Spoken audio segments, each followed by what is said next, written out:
रही हैं और हम पढ़ रहे थे linear equation in one variable. Last video में हमने देखा एक्सरसाइज 2.1। इस वीडियो में हम देखेंगे एक्सरसाइज 2.2 जिसमें है applications of linear equation in one variable. ये रहेगा फर्स्ट पार्ट एक्सरसाइज 2.2 का। नेक्स्ट वीडियो में रहेगा हमारा दूसरा पार्ट एक्सरसाइज 2.2 का। तो शुरू करते हैं। हम देखते हैं पहला क्वेश्चन एक्सरसाइज 2.2 का। क्वेश्चन है if you subtract half from a number and multiply the result by half. मतलब हम यहाँ पर दो ऑपरेशन कर रहे हैं। सबसे पहला ऑपरेशन है कि हमें एक नंबर से हाफ सबट्रैक्ट करना है। फिर दूसरी साइड में हम क्या कर रहे हैं, जो हमारे पास आया हाफ सबट्रैक्ट करने के बाद उसे हम मल्टीप्लाई कर रहे हैं हाफ से। उसके बाद क्या लिखा है, यू गेट 1/8। मतलब कि ये दोनों ऑपरेशन करने के बाद हमें जो रिजल्ट मिला वो 1/8 है। व्हाट इज द नंबर, हमें वो नंबर खोजना है। ठीक है, सो हम मानते हैं कि ये नंबर जो है ये x है। ठीक है, लिखते हैं let the required number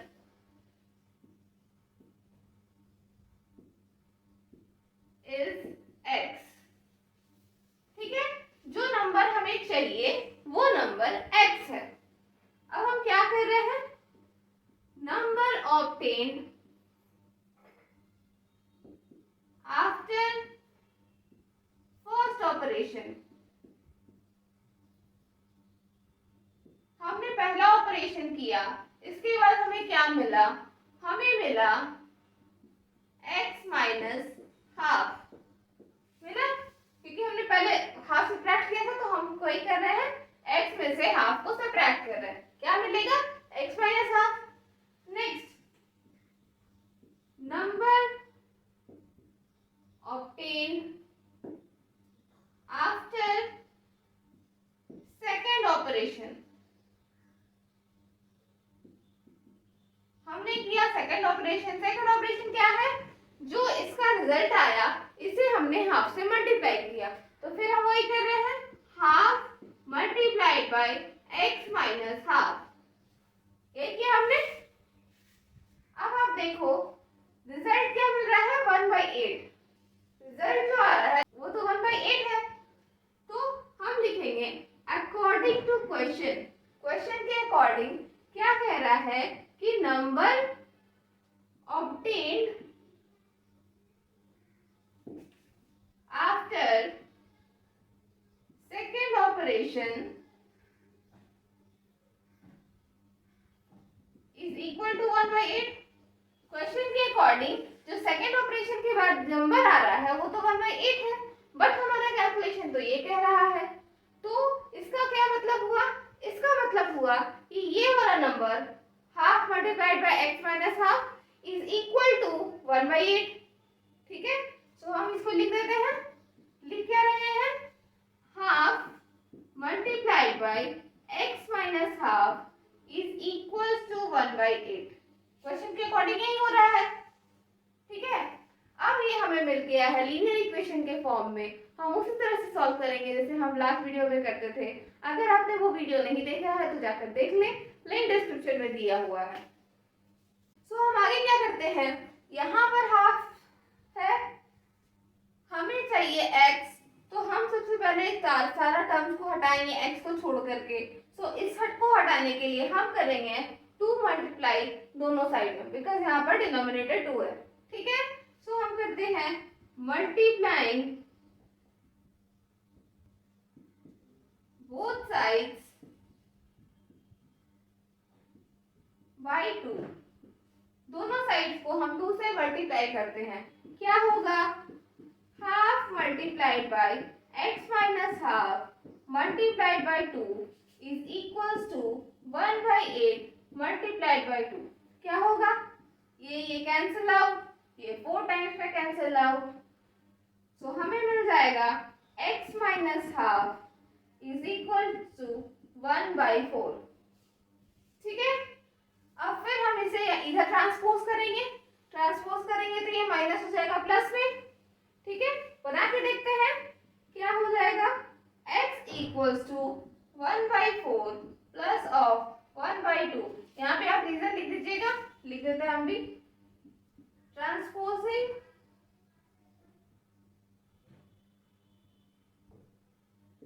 half to RHS, half को हमने RHS पे ट्रांसपोज किया है, ठीक है। तो ये हो जाएगा x इक्वल्स टू, डिनोमिनेटर आ गया 4, 1 प्लस 2 यानी कि 3/4, therefore x is equals to 3/4। ये हो गया हमारा answer, is the required number. x is equal to 3/4 हमारा रिक्वायर्ड नंबर है।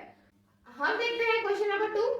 क्वेश्चन नंबर 2 है the perimeter of a rectangular swimming pool is 154 metres.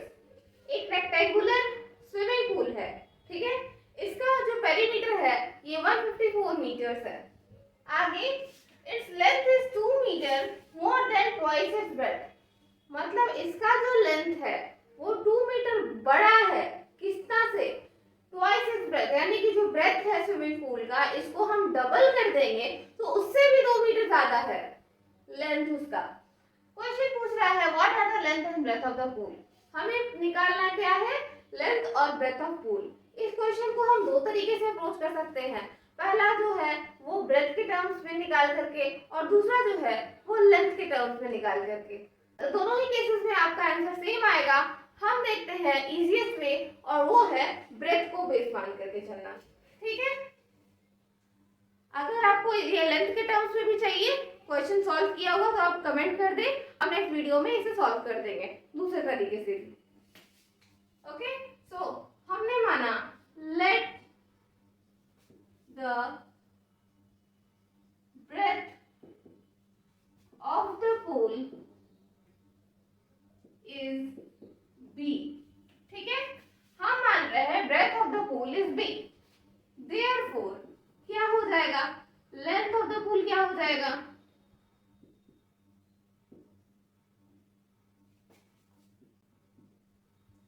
हमें क्या मिला है, पूल का लेंथ ट्वाइस इट्स ब्रेथ, कितना, 2 मोर देन ट्वाइस इट्स ब्रेथ, 2 ज्यादा है डबल ब्रेथ से। सो डबल ब्रेथ हो गया 2 इंटू बी और इससे भी 2 मीटर ज्यादा है, ठीक है। So this will be 2b plus 2 metres, इसे आप b मीटर्स मान सकते हैं, ठीक है। सो दिस विल बी इस तरह से 2b plus 2 metres.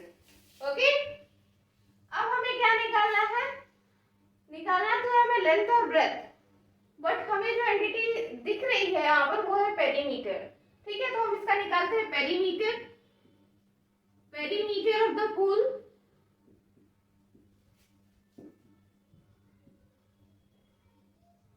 Is equal to होता है 154 मीटर्स, ठीक है। पेरीमीटर ऑफ द पूल है वो 154 मीटर और हम क्या जानते हैं, perimeter of rectangle is equal to twice of length plus breadth। ये हमें पता है कि जो पेरीमीटर ऑफ रेक्टेंगल होता है वो twice of length plus breadth होता है। तो हम पहले लेंथ और ब्रेथ के हिसाब से निकाल लेते हैं कि क्या वैल्यू आ रहा है इसका पेरीमीटर का, और फिर ये इसके इक्वल हो जाएगा। सो हम दोनों को इक्वेट कर देंगे। सो हम बनाते हैं इस तरह से 2 मल्टीप्लाइड बाई लेंथ कितना हो रहा है, लेंथ है हमारा 2b प्लस 2 और ब्रेथ है b, ठीक है। ये इक्वल है 154 मीटर से। अब हम क्या करते हैं, ये तो हमारा अपोजिट साइड में हो गया तो हम इसको लाएंगे इस तरफ और इसको ले जाएंगे उस तरफ, इंटरचेंजिंग साइड्स, ठीक है। Interchanging LHS and RHS, LHS और RHS को हमने इंटरचेंज किया, ये हो जाएगा 2 multiplied by 2b plus 2 plus b, ठीक है। ब्रैकेट हमने बस खोल दिया है और यहाँ हो जाएगा 154 मीटर्स। ओके, प्लस बी हो जाएगा 3b. So this will be equals to 2 multiplied by 3b plus 2 equals to 154 metre. अब आप नेक्स्ट जो कर दिख रहा होगा आपको, ये 2 जो है आप चाहे तो इसे मल्टीप्लाई कर सकते हैं इससे और इससे, या फिर आप इसे यहाँ पर डिवाइड कर सकते हैं. हम इसे पहले यहाँ पर मल्टीप्लाई कर देते हैं और बाद में फिर हम आगे प्रोसीड करेंगे. तो ये हो गया हमारा 6b plus 4 equals to 154 metre. ठीक है, दोनों ही मीटर मीटर में था. ठीक है, ये भी मीटर में था, ये भी मीटर में था, तो हम मीटर को हटा देते हैं यहाँ से, रहने देते हैं ऐसे ही. ओके, 4 को जो हम क्या कर रहे हैं, इसको ट्रांसपोज करके इस साइड ला रहे हैं.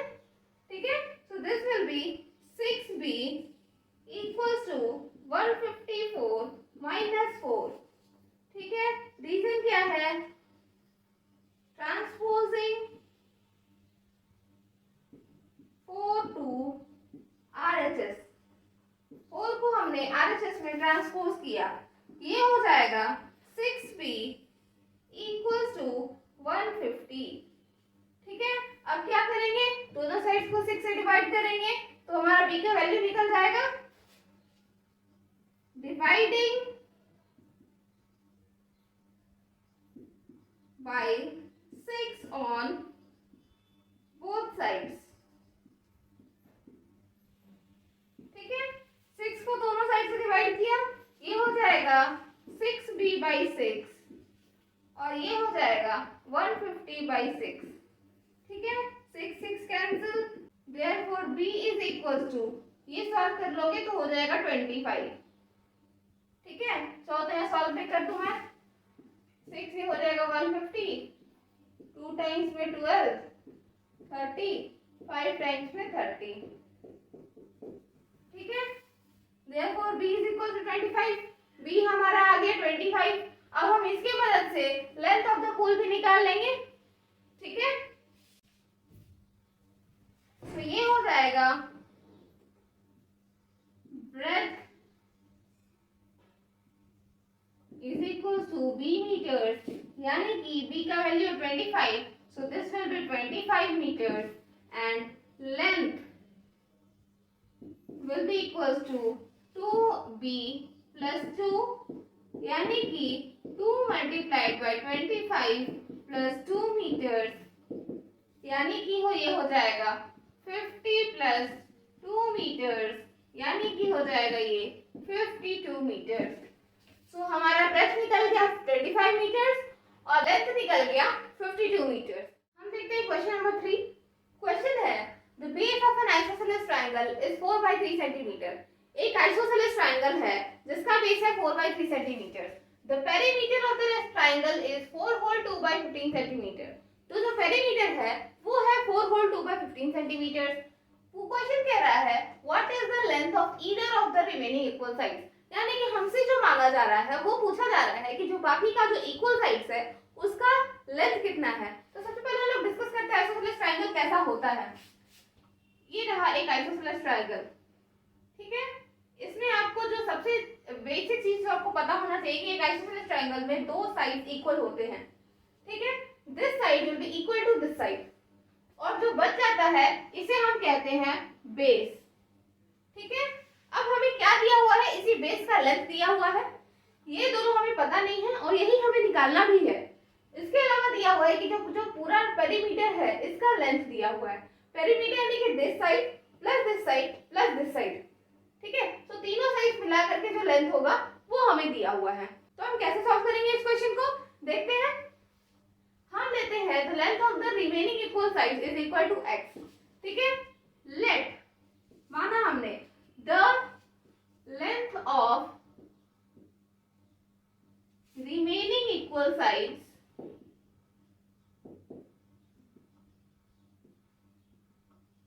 is x centimetre.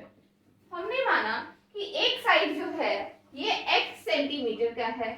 अब सिंस ये x सेंटीमीटर का है तो ये भी तो इसी के इक्वल है, तो ये भी हो जाएगा हमारा x. ठीक है, ये x तो ये भी x और बेस तो हमारे पास ऑलरेडी है. कितना दिया हुआ है 4/3 सेंटीमीटर। ठीक है, क्या है, बेस ऑफ ट्रायंगल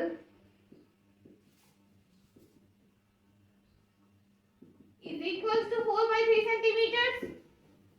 ठीक है, अब तो हमारा पेरीमीटर क्या हो जाएगा, perimeter of the triangle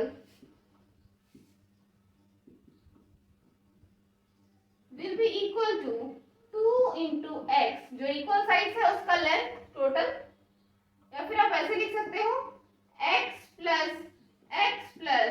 4/3 centimetre, यानी कि हो जाएगा ये 2x plus 4/3 centimetre.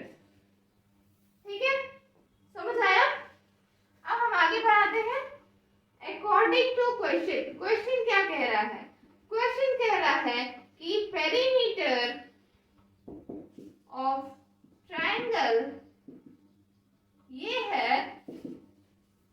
4 whole 2/15 centimetre, यानी कि ये हो जाएगा 15 into 4 60 plus 2 62/15 सेंटीमीटर।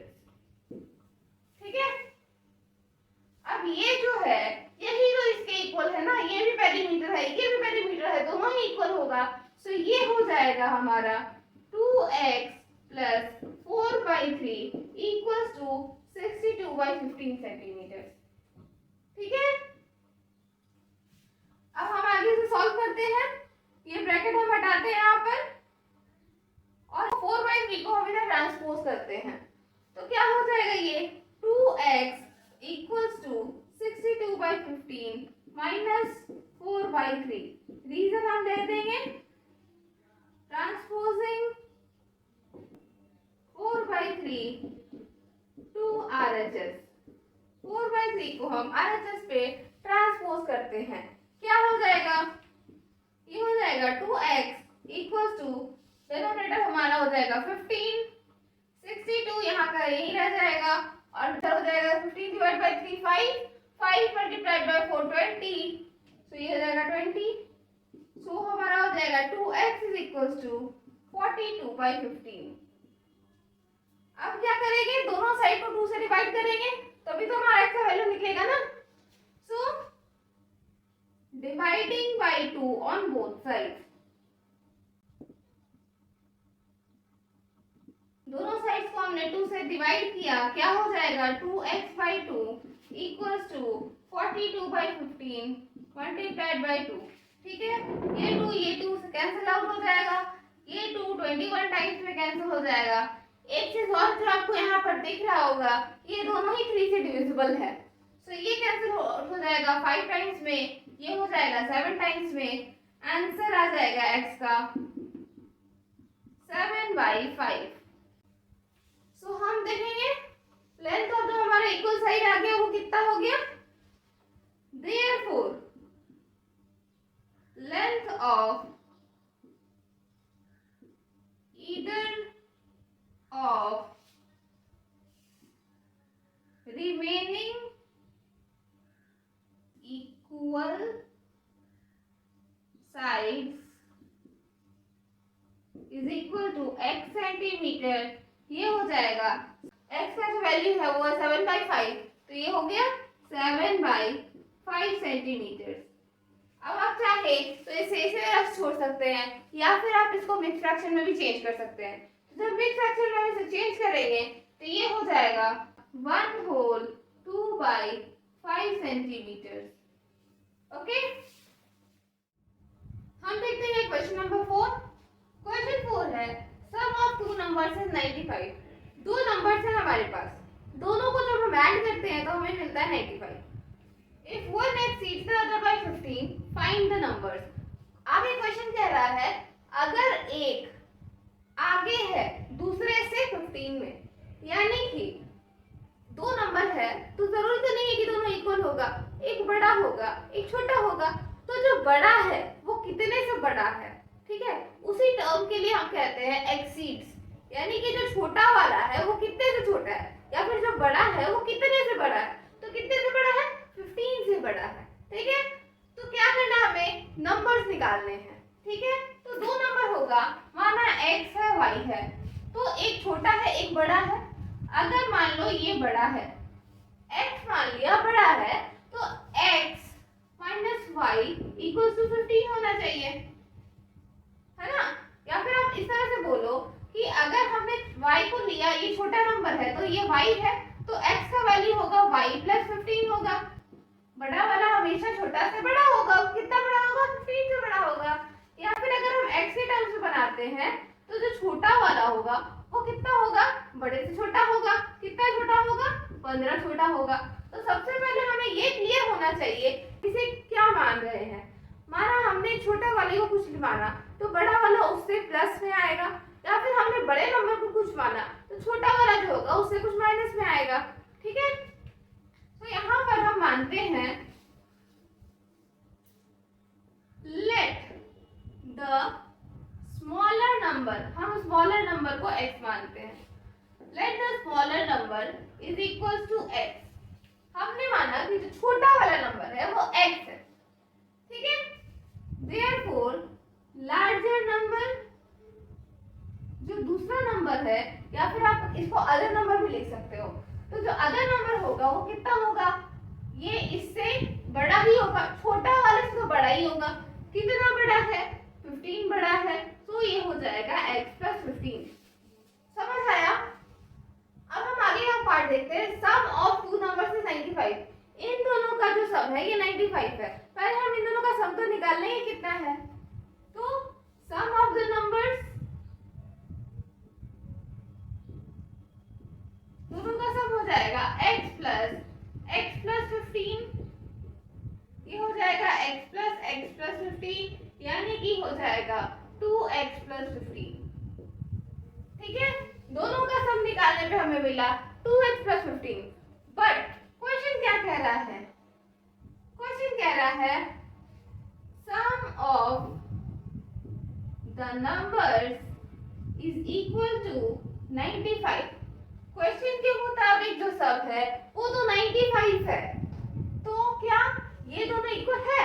हाँ बिल्कुल होगा, अभी तो हम दोनों को सम ही मान रहे हैं। इसे भी हम सम ऑफ द नंबर्स कह रहे हैं, इसे भी हम सम ऑफ द नंबर्स कह रहे हैं। तो क्या हो जाएगा, ये हो जाएगा 2x प्लस 15 इक्वल टू 95। अब हम 15 को इधर ट्रांसपोज करेंगे तो ये हो जाएगा 2x is equal to 95 minus 15।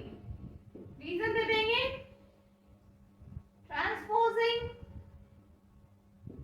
15 to RHS। ठीक है, तो ये हो जाएगा 2x इज इक्वल टू 80। अब हम क्या कर रहे हैं, इधर से भी 2 को डिवाइड करेंगे, इधर से भी 2 को डिवाइड करेंगे, तो ये हो जाएगा dividing by 2 on both sides. दोनों साइड्स को हमने 2 से डिवाइड किया। ठीक है, तो ये हो जाएगा 2x by 2 is equal to 80 by 2। Therefore ये हो जाएगा x, ये हो जाएगा 40। ठीक है, x का वैल्यू हमें मिल गया 40, छोटा वाला जो नंबर था उसका वैल्यू हमें मिल गया 40। ठीक है, तो हम लिखेंगे therefore smaller number is equal to x is equal to 40। तो छोटा वाला नंबर है उसका वैल्यू हमें मिल गया 40। ठीक है, अदर नंबर या फिर लार्जर नंबर, हम लिख रहे हैं लार्जर नंबर। कितना वैल्यू आया था, x प्लस 15, तो ये हो जाएगा x प्लस 15, यानी कि ये हो गया 40 प्लस 15 इज इक्वल टू 55। तो जो हमारा छोटा नंबर है वो मिल गया 40 और जो बड़ा नंबर है वो मिल गया 55। हम देखते हैं नेक्स्ट क्वेश्चन, क्वेश्चन नंबर 5। क्वेश्चन कह रहा है two numbers are in the ratio 5:3। दो नंबर्स है हमारे पास, दोनों में जो आपस में रेशियो है वो 5:3 का है। आगे इफ दे डिफर बाय 18, दोनों नंबर में जो डिफरेंस है वो 18 का है। ठीक है, व्हाट आर द नंबर्स, हमें नंबर्स निकालने हैं। तो माना हमने जो भी नंबर होगा, माना a है या b है, जो भी है, ठीक है, इन दोनों में रेशियो है 5:3 का।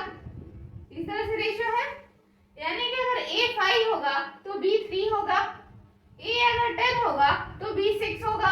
इस तरह से करके रेशियो जा रहा है, हमेशा 5:3 रेशियो हमेशा मेंटेन रहेगा।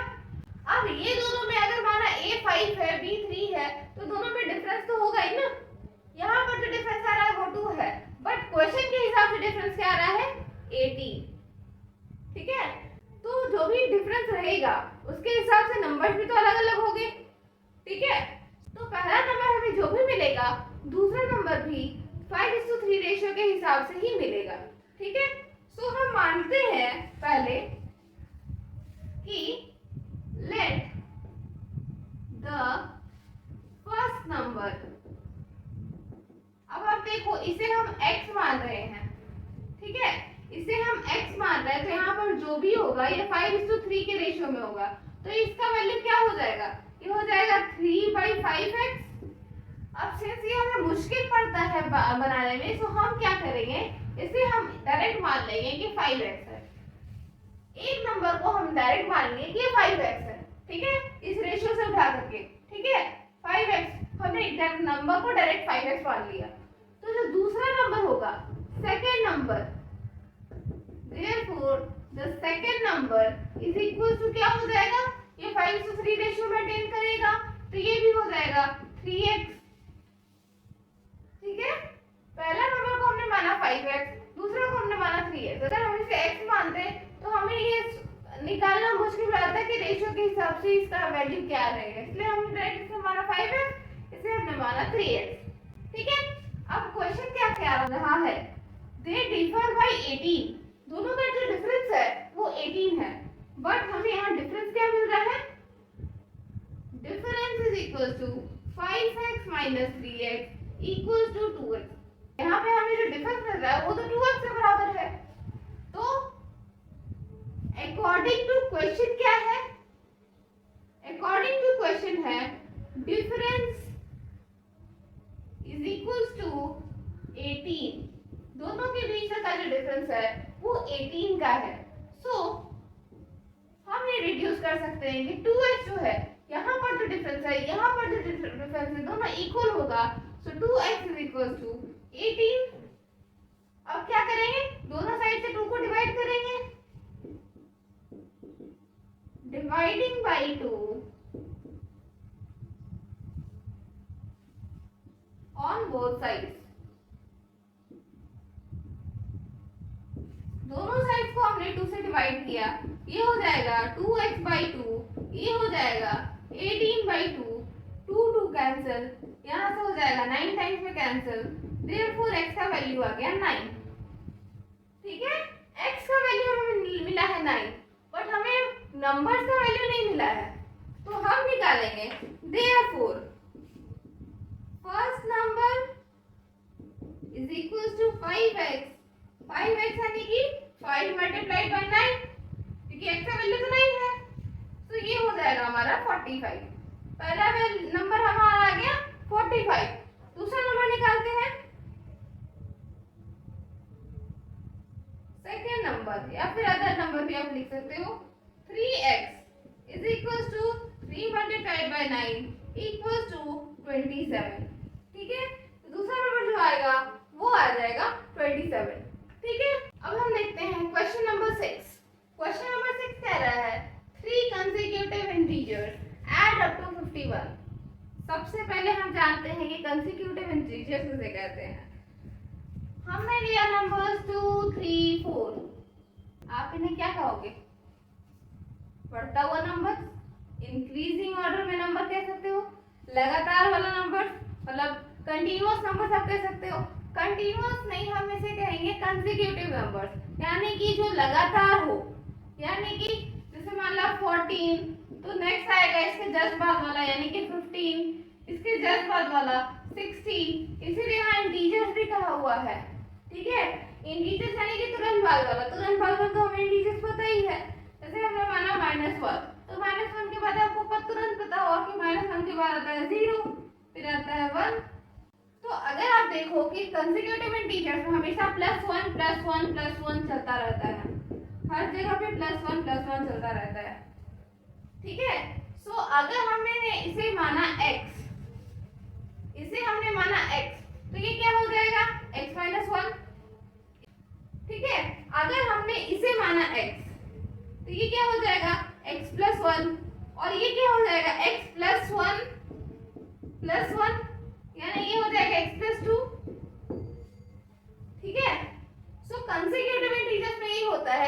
एक नंबर अगर x है तो उसके बाद वाला x+1 आएगा, उसके बाद वाला x+2 आएगा, x+3, x+4, x+5 इस तरह से चलता चला जाएगा। डिपेंड करेगा कि हम कितने नंबर्स ले रहे हैं। ठीक है, तो आगे देखते हैं क्वेश्चन। क्वेश्चन कह रहा है 3 consecutive integers add up to 51, यानी कि 3 consecutive integers है, तीनों को ऐड करने पर हमें 51 मिलता है। What are these integers? हमें क्या करना है, इन इंटीजर्स को निकालना है। ठीक है, तो हम बनाते हैं let the first integer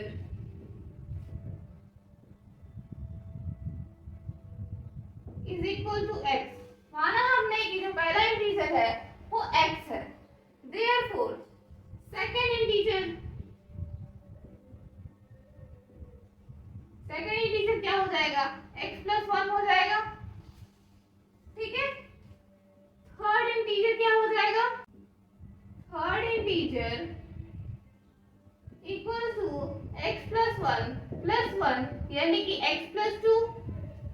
ठीक है, तीनों को ऐड करने पर हमें मिलता है 51। तो हमें क्या निकालना है, तीनों का सम निकालना है, सम ऑफ दीज इंटीजर्स। क्या आ जाएगा, x plus x+1 plus x+2। ठीक है, तीनों को ऐड करने पर ये तो आएगा, ये हो जाएगा x plus x+1 plus x+2 यानी कि हो जाएगा 3x प्लस 3। ठीक है, तीनों को ऐड करने पर हमें मिला 3x प्लस 3, लेकिन क्वेश्चन क्या कह रहा है, these add up to 51, तीनों को ऐड करने पर 51 मिलता है। According to question, sum of these integers is equal to 51। Question के हिसाब से तो आंसर यही है, 51 है, तीनों को ऐड करने पर हमें 51 मिलता है। तो क्या हो जाएगा, ये 3x plus 3 equals to 51। 3x plus 3 51 के बराबर हो जाएगा। अब 3 को हम इधर ट्रांसपोज करेंगे, ये हो जाएगा -3। देखते हैं, 3x is equals to 51 minus 3। Reason क्या है, ट्रांसपोजिंग 3 to RHS। ठीक है, तो ये हो जाएगा 3x इज इक्वल्स टू 48। अब हम दोनों साइड से 3 को डिवाइड कर देंगे। ठीक है, dividing by 3 on both sides.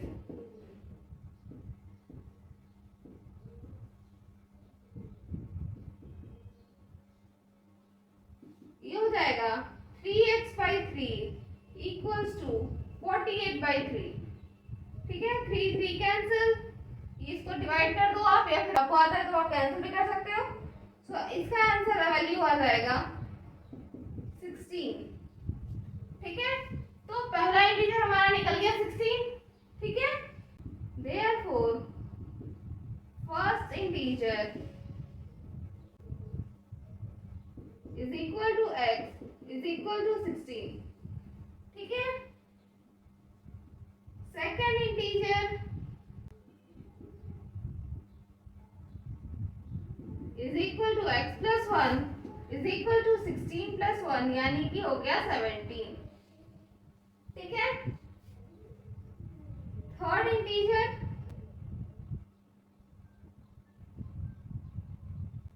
Is equal to x plus 2 यानी कि 16 प्लस 2 इज इक्वल टू 18। ठीक है, तो पहला इंटीजर हमारा आ गया 16, दूसरा इंटीजर आ गया 17, तीसरा इंटीजर आ गया 18। आप तीनों को चाहो तो ऐड करके चेक भी कर सकते हो, आंसर वही आएगा 51। ठीक है, अब हम देखते हैं next question, question number 7। Question है the sum of 3 consecutive multiples of 8 is 888। ठीक है, अब यहाँ पर ये जो क्वेश्चन है ये आपको पुराने वाले से थोड़ा मिलता जुलता लग रहा होगा, बट फिर भी बहुत डिफरेंट है। पिछले क्वेश्चन में हमने बात किया था कंसेक्यूटिव इंटीजर्स का। ठीक है, यहाँ पर हम +1 करके चल रहे थे, कंसेक्यूटिव इंटीजर्स का बात कर रहे थे। यहाँ पर हम बात कर रहे हैं कंसेक्यूटिव मल्टीपल्स का। ठीक है, कंसेक्यूटिव मल्टीपल्स में हम लेट्स हम देखते हैं 2 का टेबल है 2 4 6 8 10 12 इस तरह से चलता है ना, इस तरह से चलता है। तो आप देख सकते हो कि यहाँ पर हम +2 +2 +2 +2 +2 करते हुए जा रहे हैं। हर एक स्टेप पे हमें मिल रहा है +2 +2 +2 +2 +2। 5 का टेबल आप देख लो, 5 10 15 20 25 +5 +5 +5 +5, हर जगह आपको +5 मिल रहा है। अब ये जो सारे नंबर्स हैं ये सब कहलाएंगे मल्टीपल्स ऑफ 5। ये जो है नंबर्स ये कहलाएंगे मल्टीपल्स ऑफ 2। बट तब भी आपको दिखेगा कि हर एक के बाद आपको +2 मिल रहा है। ठीक है, यानी कि जिसका भी वो मल्टीपल है वो नंबर उसमें ऐड होता चला जा रहा है। ये 5 का मल्टीपल है तो इसमें 5 ऐड होता चला जा रहा है, ये 2 का मल्टीपल है तो इसमें 2 ऐड होता चला जा रहा है। उस तरह से हमसे कहा पूछा जा रहा है मल्टीपल ऑफ 8, तो हम जो भी नंबर निकालेंगे लेट्स से 8 हुआ 16 हुआ 24 हुआ, यहाँ पर हम क्या देखेंगे +8 मिलेगा। यानी कि इसे अगर हमने x लिया तो ये हो जाएगा x + 8, ये हो जाएगा x + 8 + 8। ठीक है, तो हम देखते हैं क्या क्या मल्टीपल्स हैं हमारे पास। Let the first multiple is equal to x। ठीक है, हमने पहला मल्टीपल को माना x, दूसरा मल्टीपल क्या हो जाएगा, second multiple is equal to x + 8 हो जाएगा। ठीक है, उसी तरह से तीसरा निकालेंगे, third multiple is equal to x + 8 + 8 हो जाएगा। ठीक है, तो ये हो जाएगा x + 16। ठीक है, अब आपको क्या कहा जा रहा है क्वेश्चन में, क्वेश्चन कहा जा रहा है the sum of 3 consecutive multiples of 8, यानी कि ये 3 जो कंसेक्यूटिव मल्टीपल्स हैं तीनों को ऐड करने पर हमें मिलता है 888। ठीक है, हमें निकालने हैं तीनों मल्टीपल्स के वैल्यू। तो सम ऑफ द मल्टीपल्स, तीनों का सम करेंगे तो क्या मिलेगा हमें, x + 8 प्लस x + 16, यही तो मिलेगा। क्या हो जाएगा वैल्यू इसका, x + 8 प्लस x + 16, यानी कि x हो जाएगा 3x और 8 + 16 हो जाएगा 24। This will be equal to 3x + 24। ठीक है, बट हमारा क्वेश्चन क्या कह रहा है, क्वेश्चन कह रहा है सम ऑफ द मल्टीपल्स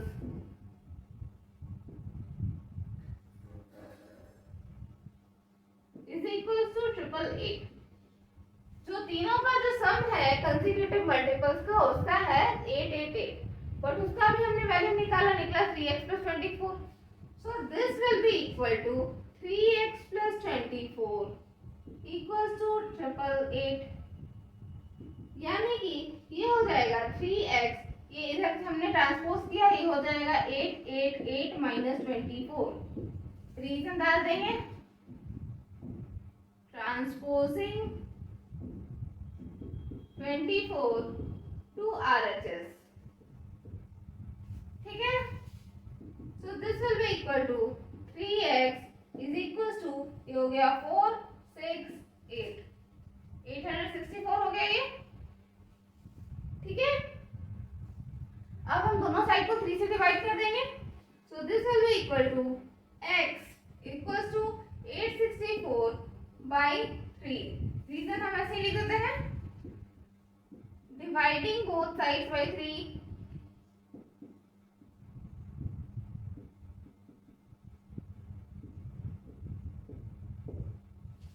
ठीक है, सो ये क्या हो जाएगा इसका value, therefore x equals to, निकाल लेते हैं हम 3 को हमने डिवाइड किया 864 से, ये हो गया 2 टाइम्स में 6 26, 8 टाइम्स में 24, फिर 8 टाइम्स में 24।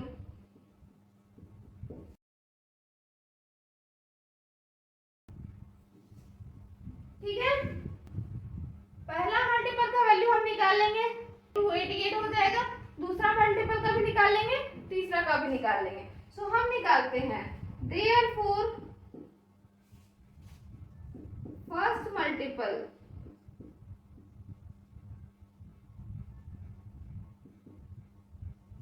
is equal to x is equal to 288. Second multiple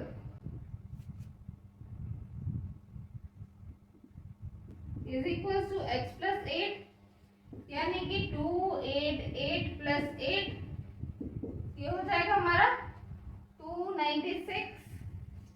ठीक है, third multiple is equal to x plus 16 equals to 288 plus 16 is equals to हो जाएगा 304। ठीक है, so the three multiples are 288, 296 and 304। अब हम देखते हैं next question, question number 8। Question है 3 consecutive integers, हमें 3 consecutive integers लेने। सबसे पहला इंफॉर्मेशन ये मिला, are such that, इस तरह से है, when they are taken in increasing order, तीनों को हम लेंगे increasing order में, and multiplied by 2, 3 and 4 respectively, यानी कि हम जो पहला इंटीजर लेंगे उसे हम मल्टीप्लाई करेंगे 2 से, जो दूसरा इंटीजर लेंगे उसे मल्टीप्लाई करेंगे 3 से, और जो तीसरा इंटीजर लेंगे इसे हम मल्टीप्लाई करेंगे 4 से। और तीनों ही इंटीजर कंसेक्यूटिव इंटीजर्स है और इंक्रीजिंग ऑर्डर में है। दे ऐड अप टू 74, यानी कि जो हमने मल्टीप्लाई करने के बाद मिला तीनों इंटीजर्स को, ये तीनों को हम ऐड करेंगे तो हमें आंसर मिलेगा 74। अब हमें ये नंबर्स निकालने हैं। ठीक है, तो हम देखते हैं आंसर इसका। सबसे पहले तो हम लेंगे इंटीजर्स को क्या क्या है। ठीक है, तो let the consecutive integers be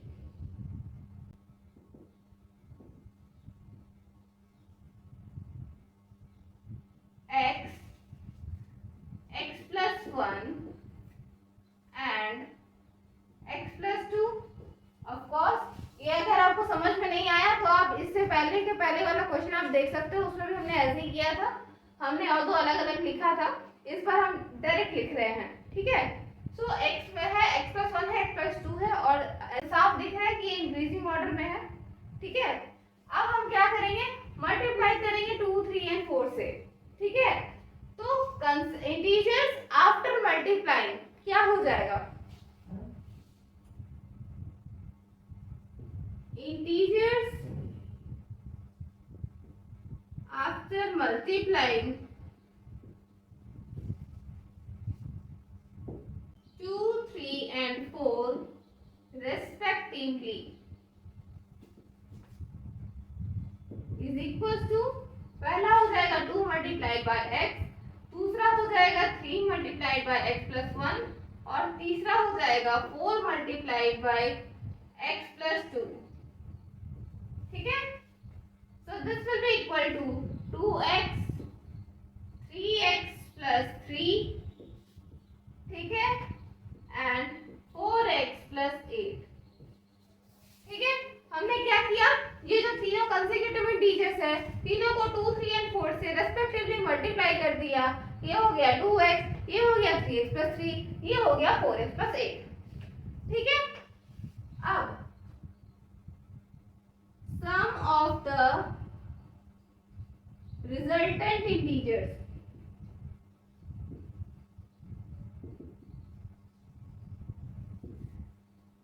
ये तीनों जो हमें रिजल्टेंट मिला इंटीजर्स का, इन्हें ऐड करने पर क्या मिलेगा, ये हो गया 2x plus 3x plus 3 plus 4x plus 8।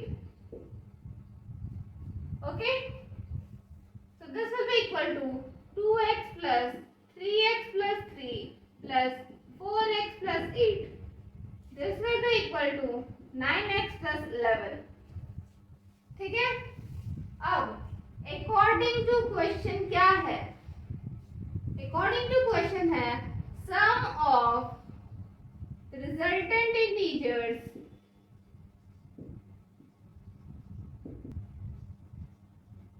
Is equal to 74। यानी कि क्वेश्चन के मुताबिक तीनों को ऐड करने पर 74 आ रहा है। ठीक है, तो ये वाला जो है 9x प्लस 11 ये इक्वल हो जाएगा इसके। ठीक है, तो ये बनाते हैं, ये हो गया 9x प्लस 11 इक्वल्स टू 74।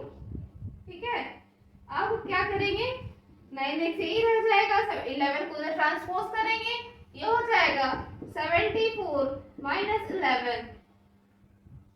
ठीक है, रीजन दे देंगे, ट्रांसपोजिंग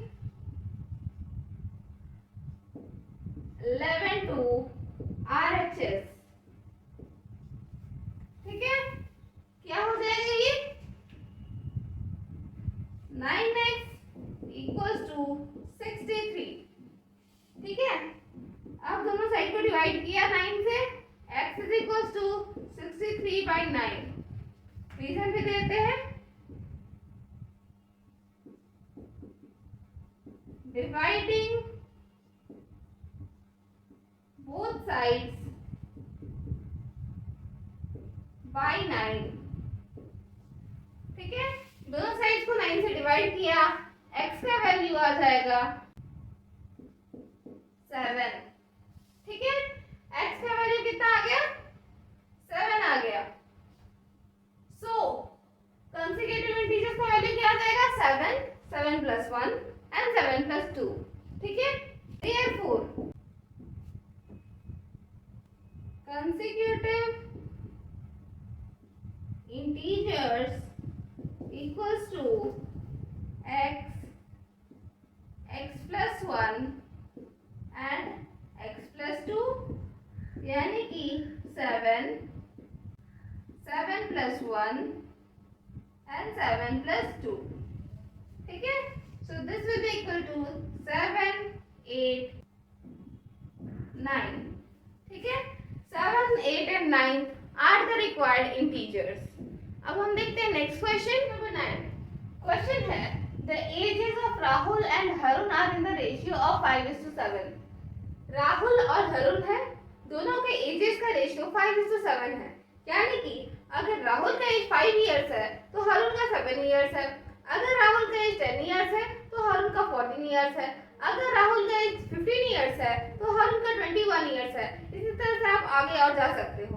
ठीक है, 4 इयर्स लेटर, ठीक है, 4 साल बाद उनके एजेस में कुछ डिफरेंस तो होगा ही। तो जब 4 साल बीतेगा तो 4 साल उनका एज भी तो बढ़ेगा। तो sum of their ages will be 56 years. यानी कि 4 साल बाद जो उनका एजेस होगा उनको ऐड करने पर 56 इयर्स आएगा। ठीक है, what are their present ages, हमें निकालना है उनका प्रेजेंट एजेस क्या है। तो सबसे पहली बात कि राहुल और हरुण का एज जो भी रहेगा वो हमेशा 5:7 के रेशियो में रहेगा। सो हम मानते हैं let the present age of Rahul is equal to 5x years. हमने माना कि present age of Rahul 5x है। ठीक है, so the present age of Harun कितना होगा, ये हो जाएगा 7x इयर्स। ठीक है, हरुण का प्रेजेंट एज हो जाएगा 7x इयर्स। अब age of Rahul after 4 years, 4 साल बाद राहुल का एज क्या होगा, ये हो जाएगा 5x प्लस 4 इयर्स। जब 4 साल बीतेगा तो 4 साल राहुल का एज बढ़ेगा तो हो जाएगा 5x प्लस 4 years. Similarly age of Harun after 4 years, 4 साल हरुण का क्या एज होगा, ये हो जाएगा 7x प्लस 4 ईयर्स। ठीक है, अब दोनों का एज का सम दिया हुआ है हमारे पास 56 ईयर्स, तो पहले हम निकाल लेते हैं कि दोनों के सम क्या होंगे। Sum of their ages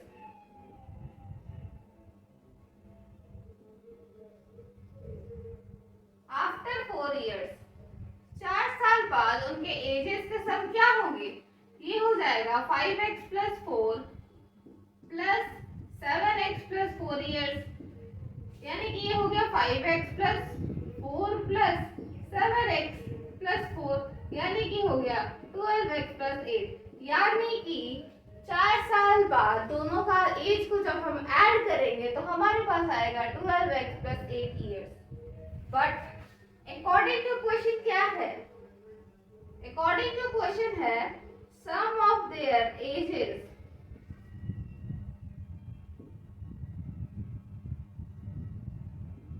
after 4 years is equal to 56 years है। 4 साल बाद उनका जो एजेस का सम है वो 56 ईयर्स ही तो दिया हुआ है ना, सो क्या हो जाएगा, ये 12x प्लस 8 इक्वल हो जाएगा 56 के। अब 8 को हमने उधर ट्रांसपोज किया, क्या हो जाएगा, ये हो गया 12x equals to 56 minus 8। Reason दे दे, ट्रांसपोजिंग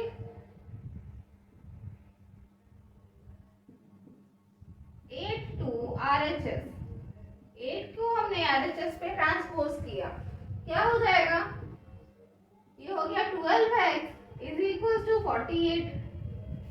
अब डिवाइड करते हैं दोनों साइड को 12 से, so this will be equal to x equals to 48 by 12। Reason हम लिख देते हैं, डिवाइडिंग बोथ साइड्स by 12, दोनों साइड्स को हमने 12 से डिवाइड किया है। अब क्या हो जाएगा, x का वैल्यू आ गया 4। ठीक है, बट ये हमारा एज नहीं निकला, एज तो 5x और 7x है ना, सो हम निकालते हैं एज, हम निकालते हैं प्रेजेंट एज ऑफ राहुल, क्या हो जाएगा,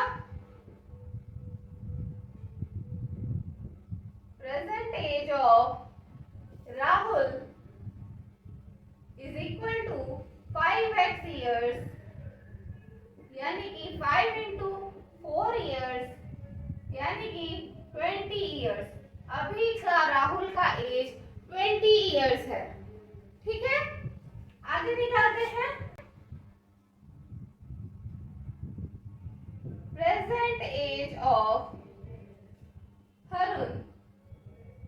हरुण का प्रेजेंट एज अभी कितना है, 7x ईयर्स है, कितना हो जाएगा 7 इंटू 4 ईयर्स, यानी कि 28 ईयर्स।